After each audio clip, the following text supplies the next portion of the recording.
This is The Joe Gaither Show on BamaCentral.com.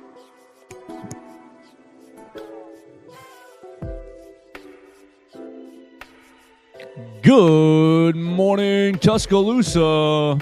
Good morning, Tuscaloosa, Internet World, West Alabama. How we doing today on a Thursday? It is The Joe Gaither Show on BamaCentral, BamaCentral.com. You guys checking us out on the BamaCentral YouTube channel. You're checking us out on the BamaCentral Facebook page. I encourage you to go ahead and subscribe and like us on those pages. You're also seeing us on Joe Gaither 6 on Twitter. You're listening to us on Apple Podcasts, Spotify, Amazon. We appreciate everybody who subscribes, rates, reviews the show on their favorite podcast platform. We're live in the Derek Daniel State Farm Studios right here off of McFarland Boulevard, just into Northport. You can find us past the Tiger Rock and Rustic Rehab on the left. Call Derek Daniel today for all of your insurance needs. 205-758-3391. Home, life, auto insurance needs. He's got people upstairs waiting to get you a free auto insurance quote. You can drive by today and see his signage outside says free insurance, ... quotes. Get yourself an auto insurance quote today at 205-758-3391. Like a good neighbor, Derek Daniel is there. Call and see how much Derek can save you today. We're going to talk about phone-addicted quarterbacks. We're going to talk about Alabama's defense. We're going to get into the fall scrimmage, the second fall scrimmage that's happening on Saturday, just a little bit. And we're going to be joined by Katie Windham. You can follow Katie Windham, well, Katie Sukalis. You can still follow her at Katie Windham _. We will catch up with her. It has been a long, busy summer for Katie Windham, and she is ready to get back into action. So we'll catch up with her in just a little bit. We're also, of course, joined by our man, Mason Woods. You can follow Mason Woods at MAWoods _ on the Twitter machine. Leave us a comment, question, query, or complaint on all of our social media machines, or you can send us a voicemail at 205-462 7340 extension 800. If you want to jump in and join the show, let your thoughts be known. So big docket today, fun docket today. Mason Woods, how we doing? Doing good today. Doing good. I'm, as I'm listening to you, I'm running through looking at some numbers here that are a bit shocking that we'll have to get into it. I like numbers. What sort of numbers are you? We're looking at downloads. We're looking at ratings. We're looking great. at. I'm looking at some contract numbers with. I'm looking at contracts with uniform of suppliers, and that's been hot in the streets over the last 24 hours. Adidas. I was asking a Tennessee fan friend yesterday about Tennessee switching to Adidas, and I don't want to misconstrue his comments. I asked him, "Do you feel good or bad or neutral about it?" He said neutral. I mean, I like Nike more, but whoever brings in the money, the equipment, and the championships. I said, all righty. Well, I may have some bad news for you. Well, baseball. But I mean, look, it's been a long time since I played baseball, but when I played baseball, Adidas was widely known as making the worst equipment. I can't imagine that's changed much in the last 10 years. Tony Vitello, they turned Adidas into a champion. Yeah, that's a terrible baseball. They make hockey stuff. That's what Adidas is good at making. Okay. And who cares down here? Right. They make okay basketball stuff, I guess, but it's Nike. It's Nike or nothing. I mean, we all know this. That's what all the recruits want. That's what everyone wants. I guess, it could have been worse. They could have gone Under Armour, Under Armour, I think, is firmly in third place of the three. But yeah, it's a significant downgrade. Is Notre Dame Adidas? I think they're Under Armour, I believe. They were Adidas, but they're Under Armour now. Well, it's not a good look on anybody.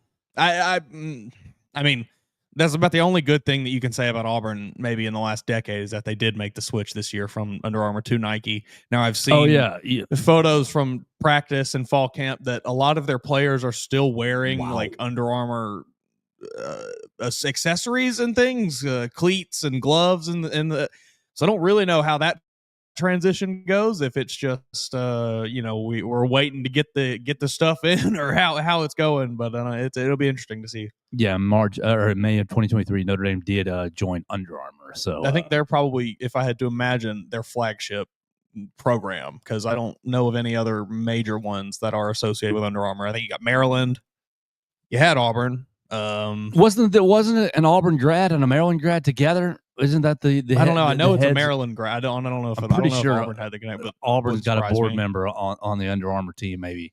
But yeah, you just got to go through the last of the stuff. You got to go through the equipment closet and. Well, you saw they had the massive surplus sale. I mean, they had fans lining up for miles. It seemed like outside that facility. I told Melissa, like, I would have put us into bankruptcy if Alabama did one of those. Well, Alabama's not switching off Nike No, anytime I don't think soon. they ever will. Which, I mean, if we want to just get right into it, Alabama needs to renegotiate this deal. Yes, because it's fine. It's still better than Tennessee's, mind you. Tennessee. You know, I've heard all of this over the last 24 hours from Vols fans on the internet. Vols are back. We're making all this money. That's why they switched. They're making so much more money. You're still making less than the flagship Nike schools. Alabama is getting over $5 million a year from Nike. Tennessee, this new deal roughly comes out to about $4.3 million a year.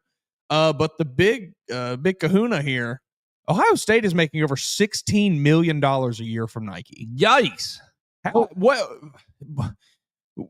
Hey, Greg, how'd we miss the boat on this? Can you find out when the Nike deal was signed for Alabama? Because there was I'm pretty sure in the back of my head it's a Bill Battle deal. It's a before. Didn't they recently renew it though for an add like 10 years to it or something? Perhaps, and then that'll be a little rabbit hole for you to find. But I'm pretty sure that Bill Battle negotiated the Nike deal off and so I think that's probably why some of these numbers are not so hot. Okay, so 13 looks like. Yep, that's a Bill Battle deal. And I think that they have not extended. No, okay. Yeah, that was the extension. So 2013, I guess, was an extension of trying to find exactly how long, I guess.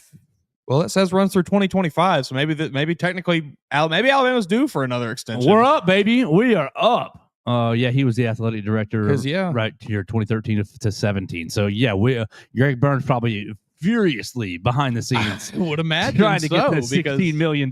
Everything I'm seeing is that contract is up this year. So I guess that maybe makes sense why. I don't remember exactly how long it was ago now, but there were some rumblings in the Twitter sphere of, you saw the Alabama jerseys getting mocked up with the Jordan logo on them and things of that nature, which, look, the Jordan stuff is very cool.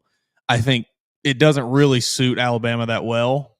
I think it would look a little strange seeing the Alabama jerseys with the Jordan logo. I just think, as the vibe, it doesn't really fit. It's a square peg into a round hole kind of deal, but it'd be cool.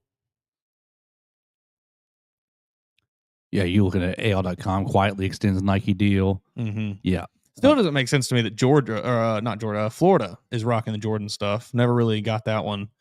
Never understood there to be any connection between Jordan and Florida. Don't understand why they got the nod in the SEC as the Jordan team. What is Oklahoma? Isn't Oklahoma Jordan also? I think they are. Interesting. Very strange. Everybody, they're all going to have to. Jordan's going to cancel those contracts when North Carolina comes to the SEC. It's just Nike stuff with the Jordan logo on. Exactly. It's literally the same equipment. Exactly. So I don't really even understand how that gets split up because Nike is still making money off of those deals, and I'm sure paying out part of those deals as well. I don't know. It's very strange. But yeah, Tennessee back with Adidas. Adidas, you make bad football uniforms for the most part. Well, bad football uniforms in Tennessee go hand in hand. That's fair. So we are going to keep it rolling here on the show as Tennessee has officially reverted back to Adidas and wish them best of luck, I guess. Mason Woods, how often are you on your phone? You ever see that on Sunday, Monday, you get the screen time notification? I do. Oh, gosh. It's not very kind to me. No, it's in the 10, 11, 9. If it's at 8 or fewer, I'm feeling good about it. Yeah. But it's often not. It's our job. We have to be on our phones. We got to be scrolling, seeing what's going on. That's the justification I give myself. Yeah, that's what I tell myself. Even though a lot of that time is spent aimlessly doom scrolling. Playing Block Blast. We're big block blasters in this house. Just playing block blast, scrolling Twitter, falling for the rage bait. You got to get on the Retro Bowl. Ooh, yeah, that'd be a great one. Yeah, you're gonna have to drop, I think, $4 or $5 on it. Nope, it's worth it. Nope, won't do it. Worth every penny. One of the best, probably the best phone game I've ever played in my life. It's better than Madden. I cannot justify spending any money on a phone game. I mean, Just that's never fair. can. Look, that's fully 100% fair. It's a phone game. I like the little world building games where it's like you're building your own little village, but inevitably it's like you can buy $10 for more supplies, and I'm like, that's the last I played of you. Yeah, that's how it always goes. I get you with microtransactions. Boy, we've had a fun first 10 minutes here. How do we get to mobile games? Oh, my man, Derek Daniel, what is my high score on Block Blast? It is 22, 23, something like that, 22. My girlfriend's is at 36, 37,000. Golly, just try. I'm going to have to get on this just so I can beat your high score. Please do. Well, okay, so she pulls up my phone with the first couple days because I'd been watching her play it, right? And I download it, then I get, and then she grabs it, and then immediately puts up 15,000, just sleeping. And I'm like, okay, I can pass this. It took me 3 or 4 weeks to get past it. It's like a little Tetris. Yes, exactly. Okay. It's very much Tetris coded, essentially. Okay. Oh my gosh, Derek Daniel, 62,000, almost 63,000. Wow. Okay. Massive. That's it takes a lot of strategy. It takes a lot of money, but you also have to get the right blocks to throw into the grid. See, I used to play a game very similar to this. It was probably the exact same game, just under another name, because that's how mobile games go. Once one gets really popular, everybody else makes their own clone of it. Yep. And I was very bad at it because I could not play it without just trying to make fun shapes work on the board. Right. I'd get in my head of ooh, this one fits so nicely. When in reality, it was not the right place to place it's not the right spot to put the block to further my game, but it was more visually appealing if I put it in that spot. So yeah, I get stuck in a loop of just trying to make it look pretty, and I can't play that. Basically, you just fill the blocks up. Each line, it clears them. So it's very Candy Crush coded kind of stuff. Good time killer. The reason I'm bringing this up is because I don't know if you watched the latest Josh Payton stuff, but Josh Payton is saying that phone addiction is plaguing a Power 5 level team's quarterback competition. And I want to ask you, was your man Austin Mack on the phone too much? I was genuinely the slightest bit concerned that this was about the Alabama Crimson. I don't think it was about Alabama. I don't think it was either, but the thought did cross into my head because yes, I think Austin Mack, I don't know him, never even spoken to the guy, but just given the circumstances, given, he's sat around for a while. He sat around for a year at Washington. Now I could understand how you'd probably be sitting on your phone for a long time. And then Keelan Russell, I've met a handful of kids. Kids are just on their phones, even more than me and you are. So I'm sure that having to get that out of a kid that, I mean, realistically is barely out of high school, that was probably tough. But no, I don't actually believe it was Alabama. I don't really know who I think it was. I know who I think it was. Who do you think Josh Payton can get information from?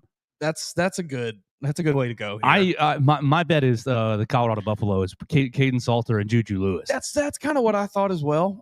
I did say the Vanderbilt popped into my head just for a second because I could see Diego Pavia just spinning. But there's not really a battle. But there's not a battle there. Yeah, exactly. So that's quickly why they worked their way out. But I could see Diego Pavia spending probably 14 hours a day searching his own name on Twitter and just seeing what people are saying. The reason my reason that it may not be Colorado is because Caden Salter's a redshirt senior. He's been there, done that. And obviously Juju Lewis, a true freshman.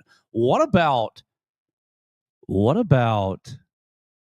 the Ohio State Buckeyes? You got Julian Sayin, redshirt freshman. You got Lincoln Kineholz, redshirt sophomore, and Tavion St. Clair, true freshman. You're trying to find a quarterback, and you got basically young guys all throughout the room. Nobody with any experience. Now, my experience with Julian Sayin, we've had him on the show twice when he was an Alabama commit and going to early enroll, and he was great with us.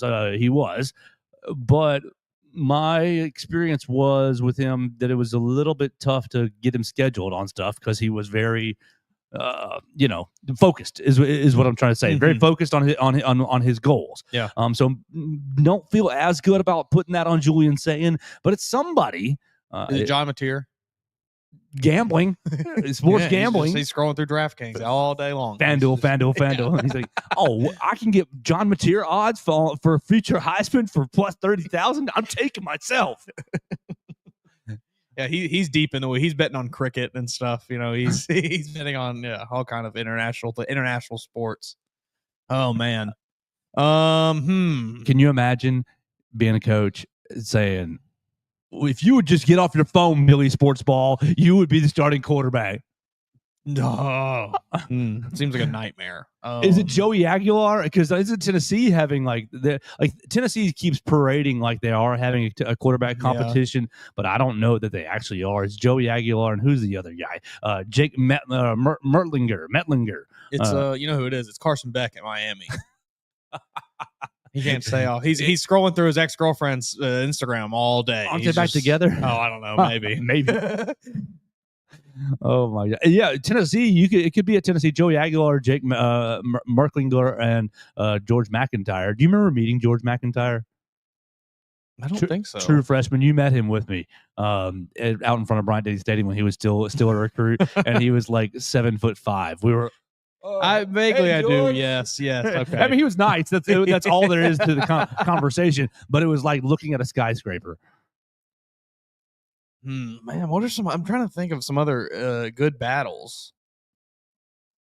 Well, here's what I can say: Ty Simpson doesn't have phone addiction. I don't think that it's Ty Simpson. But maybe this is maybe he's just painted this picture for us, and he is.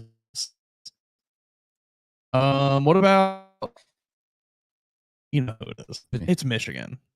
It's Bryce Underwood. It's Bryce Underwood. Watching Barstool clips. Yeah, it's Bryce Underwood. Well, Coach, these are my bosses. They're paying me. I have to do this, Coach. I feel like that's a good one there, maybe. I think in Tuscaloosa County or in West Alabama, I'm not exactly sure how it all played out, but they banned phones from the kids this school year. I did see, and again, I'm pretty far removed from school. I don't have a child in school or anything, so I don't have your 8 strong kids aren't in opinion school? on this. Your 8 children aren't in school yet? No, they're not. They're working the mines. Yeah, that's where they should be. That's right. But I did see over the last week or so, probably 3 or 4 different videos come across my TikTok feed of various teachers talking about their school implementing a phone ban this semester, and how they've noticed an immediate difference in the kids interacting with each other, having longer attention spans, being able to take notes and things, which I think that's pretty clear that probably is what happens when you take phones away. I do understand the argument of I want to be able to contact my child as a parent. Sure. I get that 100%. But I think there is also a lot to be said for the fact that if children, even if adults have access to their phones without any kind of guardrails, they'll just sit there on their phone and not communicate with each other or anything like that. Of course, when all you got to do in the schools is have that little cubby wall where you just come in, put your phone in the cubby wall, and you go sit down. For me, don't let them have access to the internet. Well, then you can still get phone calls, you still get texts. Sure, yeah, you can get calls and texts. No Instagram, no Twitter, no whatever. I don't know what TikTok, I guess. I think that'd be fine. My school, when I was in high school, I don't know how they did it. I'm sure there's some, but you couldn't get service almost anywhere in there hardly. So there's probably ways to figure it out to where you can, not allow Wi-Fi access or something like that. I don't know. Sounds like a Sipsy Valley football game. I'm sure there's ways around it. I don't know. Because that's really the issue. I don't think if a kid has his phone, I think without access to the wide internet in front of them, they're probably not going to do a whole lot with it, other than if they need it in an emergency, use it in the emergency. Yikes! So I don't know. Not an issue I want to have to deal with. No, not an issue at all. Is this an issue though? We've been talking about interceptions at Alabama football camp. We're gonna have Katie, not throwing enough. Right. We're gonna talk to Katie Windham here in just a minute. And she's gonna join us for her first appearance post summer. We've been talking interceptions, and we hear 3-4 interceptions total in camp. And we actually talked to the defensive guys yesterday, and it was no interceptions in camp, or very few interceptions in camp. Are you guys good? Are you guys making it hard on the quarterbacks? Are y'all making plays? And Kane Womack basically is like, yeah, we're still making plays on the ball, challenging the ball, but compliments to Ty. Ty knows what we're doing. Ty, compliments to the quarterback. They said that in spring ball they were at 15 or so interceptions at this point in camp. And now this year you're at 4 interceptions. Is this Alabama defensive back room needing to be re-examined? Because we've been talking about them as like one of the two strengths one of the two biggest strengths on the team. It still is. I think if anything, you think Damani's just not playing with his hands right now? They're all just running around. No, running around with their hands behind their back. That would be actually an incredible way to make them play. Right. Take your hands away, and then you're going to be amazing when you do have them. But no, I think you kind of heard it. Like Ty knows what they're doing. He knows that defense. That gives the offense a pretty big advantage in practice when they know what's going on the other side of the ball.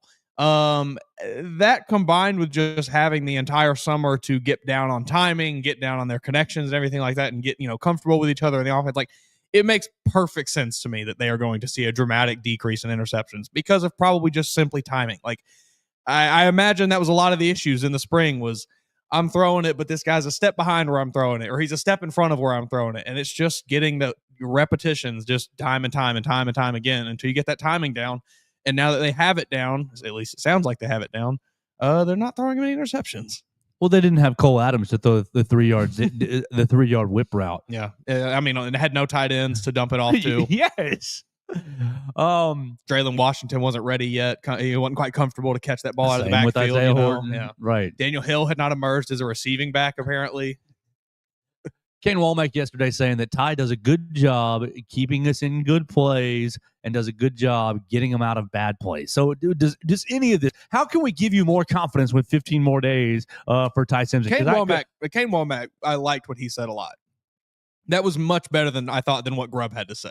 It did give me much more confidence because I thought he actually directly addressed this is what Ty has done well, and it's things that, in my opinion, you need to be able to do well if you're going to be that elite level quarterback. Like get your team out of bad situations because, look, you can play as perfect as on schedule as you want. Bad situations are going to happen. It's football. Like you have to be able to overcome that. I'm out of my rhythm. I got to figure it out on my own a little bit, and seemingly, at least according to Kane Womack. And that's an opinion I would probably trust. Ty's able to do that. So, I'm more optimistic after hearing what Kane Womack said. Absolutely. You got compliments the other day, though, for your scrutiny of Ty Simpson. I do have to say, I think that this commenter may have a little more disdain for Ty Simpson than I do. He said, this was after the same commenter after I posted the Theo Fernandez hunting article. And I was like, check out this article. Like really, really, really good leadership. He goes, well, bleep, we might as well just cancel the season and raise the banners. Crimson Tide Media has told me explicitly the last few days that Ty Simpson's the best Bama quarterback ever, despite not beating out Jalen Milroe. The amount of propaganda coming out of T-Town would have made Joseph Goebbels blush. I'm like, okay. Yep. And then he comes to you yesterday. This is Lucky Bull, at Lucky Bull 42. Thank you, Mason Woods, for being one of the few people out here not spewing coach propaganda about Ty Simpson. Could he have success? Sure. Would I bet the future of Keelan Russell on a guy that couldn't beat out Jalen Milroe? Bleep no. This is a major gamble for Kalen DeBoer. Yeah, I think, the back half of that, you lose me just a little bit. I'm with you. I'm with you for the first part there, but you lose me just a touch. I don't think we're gambling the future of Keelan Russell here. I think Keelan probably knew very well stepping into this situation. He had a pretty big hill to climb to earn the starting job, and that he came here anyway. And I don't really think it's a major gamble. I've said it for all three of these quarterbacks, you're probably getting to the playoff with. Yeah, that's pretty dang good. I just think the other two maybe have a better chance at actually winning the thing than Ty does. That's kind of all I say. I do think that our friend Lucky here maybe doesn't like Ty a little more than I do. I don't necessarily think it's that major of a gamble. I think you're still going to be fine throwing Ty out there for the most part. Maybe, you might have some issues come game 3 or 4 of those playoffs, but for the most part, 90% of this season, you're probably going to be A-okay. But no, I do think it's been a lot of propaganda about Ty, I will say, though. Well, we'll find out about that here in the next couple of days. I think if Kane is correct, if Kane is talking about getting us into good plays and is correct, then you do have a little bit of Mac Jones-esque. Like somebody was talking to me yesterday. Oh, he's just like Mac. I said, I think he's better than Mac, talent-wise. Yeah. But what Mac did was, hey, you guys are loading the box against Najee Harris. We'll just check, and hit you one-on-one with Devontae Smith. Yeah. And I think in that Arkansas game that year, Arkansas played like drop 8 pretty much the entire game, and it was like, we'll take Najee Harris for 4 yards a pop the entire game, and we'll be patient. I think they won that Arkansas game like 17-3 or something like that, but it was like never in doubt. If Ty's just keeping you in good plays the whole time, using his his mind to lean on the skill position guys around him, I think that's a big plus. I think that's great. I don't think that's not always going to work though. Like there is going to be that, oh, we're in 2nd and 17, we're in 3rd and 12. We got to figure something out. I got to pull something out of my rear end here and make chicken salad out of chicken bleep. Yeah, that's what we're looking for. Right. All right. And to me, the he gets us out of bad plays comment kind of spoke to maybe that aspect a little bit, and that's what gave me a little confidence in Kane Womack's comments. Like, that's the way I took it, is like, yeah, he's maybe they've ran some situational things at practice where it's like, okay, hey, it's 3rd and long. What the hell are you going to do, Ty? And he's gotten them out of it. Those are kind of what I'm looking for. Those just kind of freak plays. Like, I don't know, the little weird plays where you just got to make it happen. It's not everything perfect around you. Well, 16 days until Alabama kicks off. Let's take a pivot. Will Riker days. Okay, yeah. That's the only one I can think of. I'm sure there's more. Richard Mulaney, wasn't he 16? Yeah, that's a good one. There we go. We're going to turn our attention to Katie Sukalis. You can follow her on the Twitter machine at Katie Windham _. She's our lead writer at BamaCentral.com. But before we do, we want to invite you to the Northport Lions Club Health Fair on Saturday, August 23rd. Northport Lions Club and St. Mark Church present a free health fair in honor of Dr. Norman and Jean Carlson, Saturday, August 23rd, 8:30 till noon. That'll be in the St. Mark Family Life Center. Northport citizens can get free eye, hearing, and blood pressure screenings, diabetes testing, and more. Now, the first 100 people get a free biscuit, and free Domino's pizza slices will be served at 11, along with free snow cones and drinks from Buffalo Rock. Sponsors include Alabama Lions Site, Ascent Audiology, DCEH Regional Medical Center, West Alabama Food Bank, Special Olympics, Northport Police Department, U of A Institute for Rural Health, the Alabama Department of Public Health, and others. A Northport Fire Department truck will be on site, and there will be lots of fun kids' activities. The Northport Lions St. Mark Health Fair. See you Saturday, August 23rd. And we will see you Saturday, August 23rd, just across the street, St. Mark Church, for your free health clinic. And we want to remind you that we are live in the Derek Daniel State Farm Studios. Call Derek today at 205-758-3391 for all of your insurance needs, home, life, auto insurance needs. You can get your free quote right now by calling 205-758-3391. He saved my man Theo Fernandez a lot of money on his auto insurance just this week alone. When he comes back on Monday, we'll make Theo give us all the details about that. So give Derek a call today at 205-758-3391. And we're joined now by our friend Katie Windham, Katie Sukalis, lead writer for BamaCentral.com. Yeah, Katie, why don't we iron this out right now? You got your nameplate as Katie Windham right here, and it's still Katie Windham on the Twitter machine. But I did have the pleasure and privilege of being at your recent wedding. Are we keeping Windham as the media name and then Sukalis as the married name, or is there going to be some sort of distinction or merger? We'll open the floor saying, welcome, congratulations, and how the heck do you want me to deal with that? Yeah, thank you. You kind of hit what I'm going to do. I think work-wise, I'm just going to keep it the same. Not that I'm some big, personality that people really know me as a certain thing, but just for ease, I guess, and the fact that Tony's kind of in the business too, so just to, I don't know, maybe make things not as confusing within socially and legally, which I haven't done yet, but will eventually change my last name. So really, whatever you refer to me as on things like this, it's fine. Well, sounds perfect. We are very, very grateful for your time this morning. I know you've had a very, very busy summer. I've got a lot of people who have, when's Katie coming back? When's Katie coming back? I'm like, well, she's taking care of some things. She's taking care. So what's the bigger highlight? The wedding, the time in Barbados, or your European trip with your family? Like three major highlights this summer. Just take us through with a broad brushstroke and give us a small picture of your summer.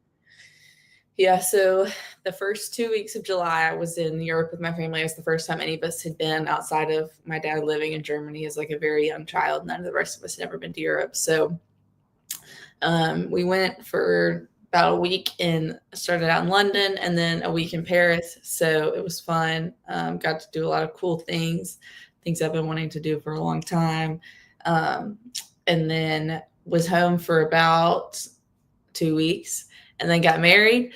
And so there was a lot of last minute wedding cramming that went into those 2 weeks because I did not have like a wedding planner. So I was kind of the point person for everyone, but it all got done. Everything worked out, wedding. And then we had a flight at 5:15 a.m. the morning after our wedding out of Birmingham to Atlanta and then to Barbados, which thankfully that all went fine too, because about halfway through our trip, there had been a day in Atlanta where there had been bad storms and like basically every Delta flight got messed up. And so I was like, hopefully this doesn't happen on the way back. And it didn't. So thankfully all those trips this summer, no flight issues. And also on top of that, Tony's sister got married in Texas in June. So we had that this summer as well. And then, one of my sisters is getting married in November. So all her wedding stuff's about to ramp up, party next weekend. And then her bachelorette will be the first by weekend. So it's a lot of busy stuff going on. We also bought a house this summer. So there's a better than not chance, I'd say, that the Wi-Fi cuts out during this, because we just, when it's working, it's good, but it's like, it's his old Wi-Fi, but we're using the lady that left her AT&T box here. And so that's something that needs to be on the top of our checklist, is getting the Wi-Fi worked out, obviously, with a job like we have where we have to work and write from home and stream from home so much. So hopefully it does not while we're on here. But there's lots of unpacking and unboxing that still needs to be done around here. It's good that this is about all y'all can see of my office right now. Well, Katie, we really appreciate you jumping on and joining us while you're working through Wi-Fi issues. So far, none on my end. So you look clear and you sound clear for us right here in the Derek Daniel State Farm Studios. We cannot say congratulations enough for all your all these milestones that you're hitting. But new milestone, Kalen DeBoer's second year, midway through fall camp. You got back right in time for Alabama's Media Day, so you've been really leading our coverage at BamaCentral.com. We encourage you guys to read her at Alabama Crimson Tide on SI. We're 10, 15 days into camp roughly, and you got about another 9 or so left in fall camp. The second scrimmage is on the horizon, and that's really the last live actions per se for the team until they go down to Tallahassee. What are your thoughts so far? We've now seen Kalen DeBoer name a starting quarterback, which is very un-Saban-like. It's the earliest that Kalen DeBoer in his tenure has named a starting quarterback, earlier than the time with Michael Penix. And what was the guy at Fresno State that they named? It was earlier than that announcement. So they seem to be feeling pretty good about Ty Simpson. How are you feeling about Ty Simpson and the team in general? Mm-hmm. I mean, I get that it was earlier than he's normally done, but then also like the whole thing was just kind of silly because they basically said at the end of spring it was him. So it was just like every day that we're talking about this with the coaches or the players or whoever we're talking to, it's just kind of silly because we all know it's going to be Ty. Now you can debate obviously whether or not like you think it should be, but like they've made it pretty clear that that's, who it's going to be. So I think, from what I've heard, I think a lot of people thought it was between Ty and Keelan, but from a lot of what I heard, and then from what Caitlin said after the scrimmage on Saturday, and then from what Grubb said on Tuesday or whatever day we talked to him, it sounds like it was mainly between Ty and Austin Mack. And I think it may kind of go into kind of your question with Kane yesterday about the freshman linebackers swimming and having a lot. Just when a guy comes in, there's a lot to learn. And, I don't know a ton of the X's and O's in football, but I would assume that there's some complexity to Ryan Grubb and Kalen DeBoer's offense. It's going to be hard for a freshman quarterback to learn. And so, and then I think also, you're trying to keep Austin Mack on the roster because you're in deep trouble if you only have 2 scholarship quarterbacks on a roster going into a season because, injuries happen. You don't want them to. But if a injury happens to your starting quarterback and you have one other quarterback, you're in trouble. So I think it was essential to keep Austin Mack. But from what I heard, he really was kind of the number 2 guy, and they haven't announced that yet. And who knows if they will? Who knows if we'll get a depth chart? We did not last year. I think weren't we told we were, and then we didn't? Yeah, not until the first Saturday of the season. Yeah, we got one in the press box, when everyone gets one, because they give and they're in the programs and stuff like that, and they announce the starters in the stadium. So we did not get any sort of early. So I doubt we will this year too. As little as they can give us, they try to. So, I think Ty, he must have proven, and it sounds like the thing that they've kind of harped on the most is that he took care of the ball. And really, yesterday I was looking at when Kane talked about, last year, which Alabama was one of the best teams in the country at forcing turnovers. But I went back and looked at Jalen's stats, and it was 16 touchdowns, 11 interceptions. Yuck. And a lot of those interceptions were very costly in games that they lost, or turnovers to fumbles. We watched the Netflix Any Given Saturday, or whatever it was called, SEC series, and just kind of reliving some of those games from this past season, which Alabama was not one of the featured teams, but some of the teams they played were the featured teams. So some of those games were kind of gone through a little bit. And I'd completely forgotten that South Carolina game, the end of the first half, when they gave up 11 points or whatever it was in 2 minutes because of 2 turnovers by Jalen. So he did not do a good job last year of holding on to the ball. That was not enough, apparently, at any point to remove him from the starting job, but I think it got close, and it was extremely frustrating for the fans. Obviously, I'm sure it was extremely frustrating for the team. You're taking away possession from the offense. So they've highlighted that that's something that Ty's done well. I think it's kind of silly that they keep talking about the low interceptions, because it's I don't know. It was funny, I wasn't over there, but watching the Xavier video, and Kirk asked him about it, and he's like, yeah, I had one today. And Kirk's like, the number's 5. And it's none of us really know exactly what the number is. And they're not doing, it's not fully live because they can't fully affect the quarterback. So, but it is a good sign for the offense. And I think kind of what I wrote about yesterday, it's not a bad thing for the defense because it'll kind of take care of itself once they can, go full go, or you would hope so. Even though big emphasis for them has been getting sacks. So I'm kind of just rambling at this point, but I think Ty, I think we've kind of known since spring, he's going to be the guy. And then, it sounds like they're all fully behind him. I don't think it's as much of a 2 years ago where Saban was like, Jalen's going to start the season, but the competition continues. I don't think it's that, but I do think if there are issues, I don't think they're going to be as hesitant this season to pull the trigger on making a change as they were last year. So we'll see what happens in 2 weeks in Tallahassee. Should be fun. It should be interesting. Very excited to watch real football and it not be talking season anymore, for it to be actual football season. You mentioned obviously ball security being an issue last year with Jalen Milroe, and I'm sure that was a big point of emphasis throughout this quarterback battle for each of the 3 options there available. And we heard Ryan Grubb say that seemingly, at least throughout fall camp, interceptions have not really been an issue. I think he told us they've thrown 3 throughout fall camp. So however you want to split those up, what do you think outside of ball security? Because if evidently all 3 have done a pretty good job. What were the traits or the characteristics that separated Ty Simpson from the pack? I think his leadership. You talk about a quarterback is obviously the leader of the team. They have to win over the locker room. I think he's done that. His consistency. That was another thing Ryan Grubb said at the beginning of camp is, whoever wins the job, or in order for Ty to win it, he has to be consistent.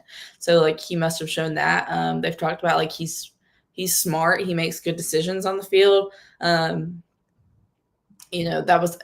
ties into turnovers is you have to make the right reads. You have to make the right decisions. You have to be smart with the ball. And so, I think it's kind of a combination of all those things. And he's the guy that they trust the most, which makes the most sense. He's the oldest guy. He's been at the school the longest. He's been a quarterback the longest. He's a former 5-star. His dad's coach. He's been around the game a long time, as we kind of had with the funny anecdote with Kane Womack yesterday that he knew of Ty when he was a 5-year-old or whatever it was. So Yeah, I think it's kind of all those things. And it's just such an interesting position for an Alabama quarterback to be in, because I think it was John Talty or some national 24/7 person, some national writer talking about how, like, we've all talked about how Ty's an anomaly waiting, but like truly in the era of the 5-star, like he's the only one that's waited 3 years at a school without starting. And so, but then it's like he was a 5-star. So I think because he hasn't played for 3 years, people are like, why not? But then it's like he does, supposedly have all this talent, and then it's developed and he's gotten better and become a better decision maker. So none of us know for sure because we can't watch these scrimmages and stuff. And then also, like, a scrimmage is not a game. It's not being in an away environment on August 28th or August 30th, whatever the day is. So I think it's going to be something he has to prove on the field, and not just in 1 week and multiple weeks. Just like last year, it's not like Alabama really gets to super ease into the season, second year in a row that the first SEC game is Georgia, and this year it's at Georgia. So I think it'll help him maybe getting a start on the road at Florida State against a team that's maybe not as talented, and kind of work things out there, and have Wisconsin at home and ULM before going to Georgia. But yeah, he's going to have to figure things out quickly, or it's not going to be great for the Crimson Tide. But then also with the 12-team playoff, you can lose twice. So it's, it's a lot of interesting things, and I'm ready to actually watch him play, because for everyone, the sample size of Ty Simpson is so small. None of us have ever seen a touchdown pass from Ty Simpson. So, it's going to be a lot for him to prove to the fans. Maybe he's obviously proven enough to the team and the coaches to win the starting job, but it'll be a lot for the media and fans to take in week 1. Katie, you mentioned needing real football. I felt like yesterday was almost the peak of that with the Jam Miller. Jam Miller's so much bigger. Jam Miller's arms are so much larger. And I thought, oh my gosh, we've never needed a real game as much as we do now. The talking season has reached such a point of we're just looking at photos and stretching photos and, zooming in. And I don't think any of the Jam Miller photos were Photoshopped, but I do think it was a very favorable angle. Not that he has small arms. I think his arms are massive. But I was just like, oh, he's so much bigger than last year. I'm like, I don't know about that, guys.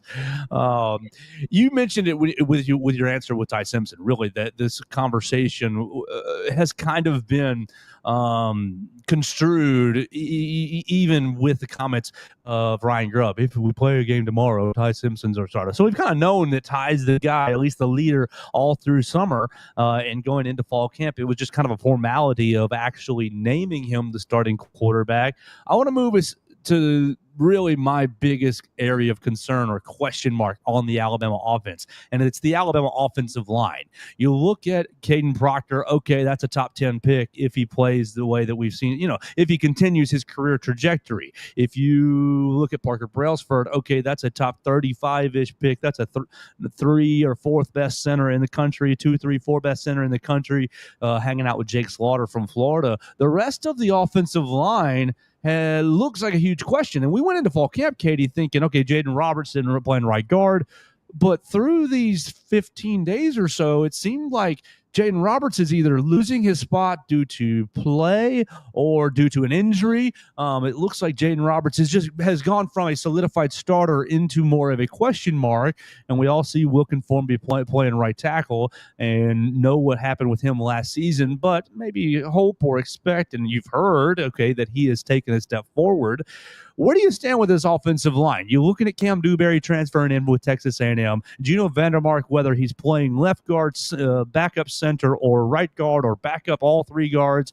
You just got some question marks on this offensive line. And while I think Ty leads all the storylines because quarterback, it all starts with the offensive line. So how are you feeling about the big boys up front? Yeah, it's for sure, I think, an area that's like it's kind of being talked about, but maybe not enough, because Alabama's skill guys, obviously lots been made of that, but like those guys won't be able to catch the ball if Ty doesn't have time to throw the ball. And so, it's kind of an interesting dynamic too, because you have those 2 guys in Parker Brailsford and Caden Proctor that, like, these are really high level offensive line talents. And then, like, Wilkins, the guy at right tackle, but he's kind of like the opposite of Ty. And like, we have seen him and like, it wasn't good. Like, and he's supposedly made a lot of improvement and they wouldn't have him there necessarily if like they didn't trust him. But then also right tackles don't just grow on trees, and that's kind of a hot commodity to get in the portal. So, you know, so like, yeah, he's there. He's won the job apparently, but it's like he's going to have to prove stuff this year. And obviously any tackle position on the offensive line is super important.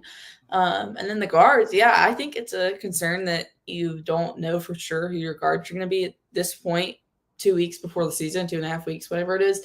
Because I think Jaden Roberts, a lot has been made about his strength, his athleticism. Like he's obviously in that area is on a whole different level than almost anyone else on the team. But it's like, if you can't stay healthy, or if you can't, you know, really figure out the schemes or what you're supposed to be doing, then like it's going to be hard for the coaches to trust you. So, and you know, none of us really know. Like Kalen said after the scrimmage, he didn't play. His mom tweeted something last week about, yeah, he's been playing second string sung, but they're just rotating. So, you know, we don't know for sure except for the coaching staff. And then I think at left guard, Cam Dewberry is like more your prototypical SEC guard. I mean, he's literally played in the SEC before at A&M, you know, just size and athleticism wise. And then Gino is, but then Gino was with Chris Kapilovich at Michigan State. He's followed him here. He stayed another year. I think he appreciates his loyalty. I think he obviously understands his scheme a little more, how Kapilovich wants him to play, because he's known him for so long. And so I think they really trust him. He's obviously a smart guy if he can play, well, if he can switch to the different positions so easily. So yeah, like this offense has a potential to be have a really high ceiling, but like it won't get there if the offensive line isn't there. And we've seen some really, you know, going back to when Bryce Young was the quarterback, he was a wizard and he would get out of stuff, but he didn't always have the best offensive line blocking for him. And so I feel like it's been, or wait, did Alabama win? Did they win the Joe Moore 20? I think the last time they won the Joe Moore was 2020 is what I remember reading. Okay. I'll find out. Here we go. Award winners by year. But I feel like since then they haven't had necessarily the elite offensive line that we kind of got used to in the Saban era. There have been some elite, highly drafted pieces like a guy like Tyler Booker, but not the cohesive left side to right side. This isn't a great offensive line. And so, yeah, I think it is a little bit concerning because you do have good skill guys. Ty is like the guy now, still a little bit of question mark just because we don't know, but it's like none of that's going to matter if the guys up front aren't blocking the way they're supposed to. So Alabama winning in 2015 and 2020. You have Michigan, Washington, and Army as your last 4 Joe Moore Award winners. So Parker Brailsford. Yeah, Parker won. Yeah. Parker Brailsford, 1/5 of a Joe Moore Award winner. I know Army was a fun story last year, but that's like that meme of all the soldiers standing there and then one of them is dressed like a clown. It's just, one of these is not like the others. I want to ask you about the running backs. It seems like we are obviously not there at practice. We're not there seeing every single minute of practice. We get our very limited amount of availability or viewing period. So we don't get to see everything that happens, but it seems like over the last week and change or so, one of these running backs has almost been forgotten about a little bit. We've heard a lot about, Jam Miller. Obviously, we just got done talking about how, everyone and their mama was talking about how big he is yesterday. We've heard about Draylon Washington, and we've heard about Daniel Hill apparently now being a receiving back. Daniel Mountain. But we haven't heard about Richard Young, really. Where is Richard Young, at least from what you've heard, what you've seen maybe, kind of falling into this running back rotation? Is he kind of being the odd man out here this year, or is he still, do you think, going to be a decent part of the fold? Yeah, I don't know. It's interesting. When I think we have one more practice viewing at some point next week. I'll be interested to watch the running backs to kind of see, which that doesn't always tell us. It's not always accurate exactly where kind of they are in the pecking order, but sometimes it is, to see kind of where he is running in the drills, because you would think he's a guy that, like, if he knew he was the number 4 running back, like, he would have transferred, or even if he thought he was going to be the number 3 before they brought in Dre Washington, like, he would have left. So I don't know. Yeah, he's not being talked about a lot. Like, he's not a name that comes up with the staff. And like I've said before, Kalen DeBoer doesn't necessarily like single people out as much. you kind of have to ask him directly about somebody. So, maybe we should ask directly about Richard Young, kind of refits in it. Joe, didn't you tried to ask Grove about kind of how they were going to handle the 6 running backs? He just said, we got to have everyone ready. But it's like, you're never going to play 6 running backs. Like, No. Even though, was it 2022 when like Roydell and Jace got hurt and whoever was above them got hurt too. So like you were kind of scraping the barrel, like when Trey Sanders was playing running back. Yes. Or was that 2021? I guess I don't know. That was 23. That was 22. That was 22. I'm pulling up the stats now because in 21 it was Brian Robinson. 21 Brian Robinson went over 1,000 yards, but 22 that was Jace, Roydell, Trey Sanders. Oh gosh, there was somebody else. Of course, but yes, you're right on it. In 22, you had a bunch of injuries. Yeah. You can't have worst case scenario, but obviously and ideally that does not happen often. But you're not going to play 6 running backs, and so, or at least one of these guys going to be in the portal at the end of the fall, probably. But going back to the Richard Young question, I don't know, because he's not being brought up. Then he does have some playing experience, so. I don't know. Like I'm kind of came into this in the mind that like he would play more over Dre Washington, but then because I don't know, sometimes it's hard with these transfers from lower level schools. It's like sometimes you bring them in just to fill that kind of roster spot to build more depth, and then sometimes it's like, well, they wouldn't come unless they were kind of thought they were going to have some sort of playing time. But then sometimes guys are just happy to be on a bigger roster. So I don't know exactly like what his deal is. So that's also going to be something for sure to watch week 1 is kind of Alabama's running back rotation and how many carries like each guy get, or who is Daniel Hill definitely the number 2 guy behind Jay Miller? Is it going to be kind of a rotation between 3 guys or 2 guys, or what the deal is there? How much will Alabama run the ball now with a more pro style quarterback? Then also there's been stuff made about like Ty liking to run a little bit too. So that's something that's going to be a storyline week 1 to keep an eye on as well. 4 verts every play. Mason just wants to get down the field as fast as possible. I want 4 play drives. Defense is going to be gassed by the second quarter. Golly, that was a problem in the 2 years. Is one play, 67-yard touchdown. Defense, you're back on the field. We're hanging out with Katie Windham. Go ahead, please. I think it was at Arkansas in 2018, whatever year it was. Yeah, because she played Arkansas in the even years. Anyway, sitting next to this Arkansas fan, and he just goes, I just hope they don't score on the first play. What does Alabama do? They score on the first play. So, it was just insane that 2 a year, how often 1-2 play drives happened, and the score would be 42-7 before you knew it. Jerry, Judy. Oh, I love them. We're hanging out with Katie Windham. She's the lead writer for BamaCentral.com. You can read her Alabama Crimson Tide on SI. We're about 2/3 of the way through camp at this point. And so I want to get us closer to the end of this conversation by spinning us towards Saturday's scrimmage. This past Saturday, we heard about the quarterback command, getting in and out of the huddle, and obviously we were given the swerve. We're going to name a quarterback next Saturday, and that became a curveball. They named him on Monday. You also heard a lot about Cole Adams getting involved in the offense. I heard just a little, about Bray Hubbard playing pretty well, and the defense playing hard, being physical, but nobody really getting that. Nobody really walking away that with any sort of lingering issues. Mm-hmm. Katie, what are you expecting to hear this Saturday? Now that Ty is the starting quarterback, he's obviously going to get all the reps with the ones to try to get that cohesion nice and tight before they go down to Tallahassee. What are you expecting to hear either offensively? We haven't talked any defense at all. Just like, what are you thinking about this coming Saturday scrimmage in Bryant-Denny Stadium? I'm honestly not expecting to hear much out of Kalen post-scrimmage. I don't think he's going to reveal much. But I did think I asked Tim Keenan yesterday, and I tweeted out the clip about how big is the second scrimmage and kind of guys figuring out where they are in the defense and solidifying things. And he had a good quote about, if you don't know the playbook, you're not doing the things you're supposed to do by the second scrimmage, you can come join us on the scout fields for the rest of this, not for the rest of the season, but probably. So I think it's big in kind of solidifying those roles and where people are. Who is going to be the 5 on the offensive line? Who are going to be the starters along the defensive line, the inside linebackers is set. But just all the positions, kind of figuring out, okay, where guys are, who the rotation is, because this is their last scrimmage before the season. And so it's not the last chance to figure those things out because they still have, practice and we'll have game week practice.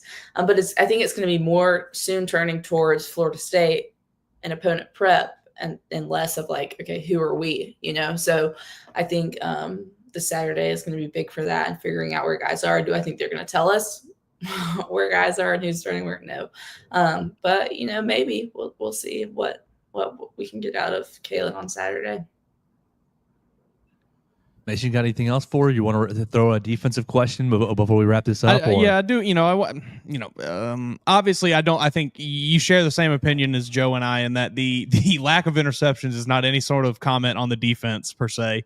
It's not due to them being, bad at covering or anything like that. I think all the DBs got their hands cut off. I think it's more about, Ty Simpson and these receivers and the offense just getting in a better rhythm with each other, getting that timing down as they've had more and more reps. But what do as far as the defensive backs go, is there, you mentioned sacks being kind of the point of emphasis this season with the defense. What do we expect from a turnover production standpoint, though? I mean, is it going to be kind of in line with last year, where it's you're pretty dang good at forcing turnovers, or are we going to, what do we expect from this year's group? To me, the biggest thing last year was they were great at getting the turnovers, but they could not.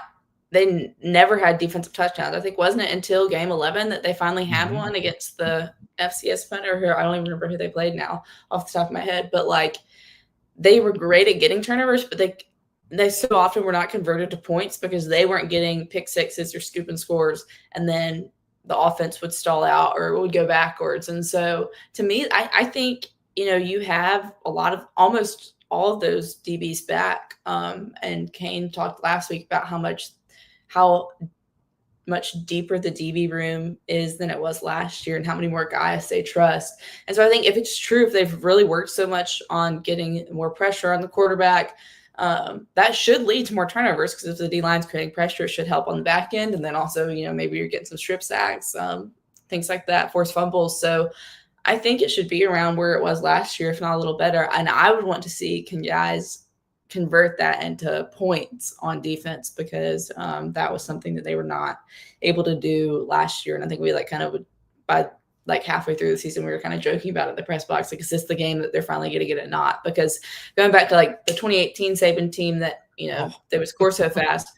It was the 2016 team, I think my freshman year, when 2015 and 2016, the Minka Fitzpatrick era, seemed like he had a pick six every game, there would be or 2016, the Jonathan Allen at Ole Miss, 70-yard pick six or whatever, when they almost tackled him from behind or all that. The defense used to be so good at scoring, and it just did not happen last year. And that's something that can majorly change a game. Or when the Alabama offense was struggling so much at times last year, it's if you would get some points on defense, that would rally, that would provide a spark and also literally provide points on the board. So that's kind of going to be what I'm watching this year, is can they not just keep up the turnovers, but maybe get a few, scores as well directly off those turnovers. She's Katie Windham. She's the lead writer for BamaCentral.com. Read her at Alabama Crimson Tide on SI, and follow her at Katie Windham _ She had a crazy summer, but she's back locked in for the football season. Katie, thank you so much for your time this morning. We really appreciate it. Yeah, thanks, guys. Absolutely. That's Katie Windham joining us. And Mason, that's going to basically wrap up our program today. We talked about phone addiction, block blast, and got really involved in football with Katie Windham. Tomorrow, I want to talk about Florida State. I want to start talking about little Thomas Castellanos. Oh my gosh. Did you see that yesterday? Yes. Now, I saw someone just spreading, and sometimes it's funny. I'll give it to you. But I mean, this is just blatant miss or disinformation, however you want to label it. EJ Manuel is 6'5". He is not 6 feet, as someone on the Twitter machine put out into the world yesterday. That's why I quote tweeted. Did you say? I said EJ is listed at 6'4" on Wikipedia. So it stands to reason that he might tower over a probably 5'11", 6 foot Thomas Castellanos. Now, I did see a video of him kind of just in a little scramble drill kind of thing at Florida State practice, wearing that turquoise jersey, which is neat that they do it, but it just still is an eyesore when I look at it. He looked like Kyler Murray, just little bitty fella out there, big old head, little fried calamari. I don't think he's going to play like Kyler Murray, but he did kind of look like him. It was funny. I mean, the camera angle didn't do him any favors because EJ was in the foreground. No, it was the Mark Ingram, Derrick Henry meme. Right. It was EJ was in the foreground, but yeah, I quote tweeted. I said EJ Manuel is listed at 6'4" on Wikipedia, and then Castellanos is listed at 5'11". Yeah, that checks out. Maybe 5'9". Yeah, maybe 5'10". I mean, what was Bryce Young listed at? Yeah, exactly. Now, is Thomas Castellanos Bryce Young? No. Yeah, we'll find out. So let's talk about Florida State tomorrow. We'll spend most of our time right there, and then we'll preview and talk about the Saturday scrimmage in Bryant-Denny State. We tried to get the drones in there last Saturday. We tried to do the mole, to dig under the stadium to get in there. All those attempts were unsuccessful, so we were just left with what birdies would whisper and what Kalen DeBoer would say. So we'll try to figure out if we can't find a way into Bryant-Denny Stadium on Saturday and have some more information for you on Monday. Really Monday, Tuesday. You know what I'm doing if I'm Kalen DeBoer? What you doing? I'm putting Austin Mack out there with the ones the whole scrimmage. What? I'm making Ty sweat. I'm activating some hunger. If it's there, I'm activating it. You just gave me the job, coach. Exactly. Coach, You better play good against Florida State, son. Last week was the last chance you had. Why would you do that? Make him sweat. I want to awaken something in him that I don't think has been awakened yet. Let him know that, hey, that first drive, if we don't score, you're coming out. Mm-hmm. Yeah, I mean, I want him to know, like, I'm holding him by the collar. Like, he doesn't even have a leash. Just, I sure hope, just from a fan standpoint and from somebody watching this team, that all the leashes. You know, when I walk Abby, I've got a 7-8 foot leash that I walk Abby, and when there's no cars, I let the whole thing out, and she can go sniff off to the side and pull me this way, that way. But when there's a car coming, I start wrapping it around my wrist, so that she's right next to me. Coach DeBoer, start wrapping these leashes around the wrist to keep all the play right in line. Just before we get out, who's the one player we're going to hear raving reports about from this weekend scrimmage? I think we're going to go. I think we're doubling down on Cole Adams. I like that. I think we're going to get a Jalen Hale appearance. Ugh. I sure hope so. What a feel-good story that would be. To see that. That would be a massive feel-good story. Yeah, that would be a massive feel-good story. You can leave me your voicemails. Make your predictions for this Saturday scrimmage at 205-462-7340, extension 800. What do you want to hear about on Saturday? What are you hoping to hear about? What are you predicting for the Crimson Tide on Saturday? We'll play your voicemail tomorrow on the Joe Gaither Show right here on Bama Central and BamaCentral.com.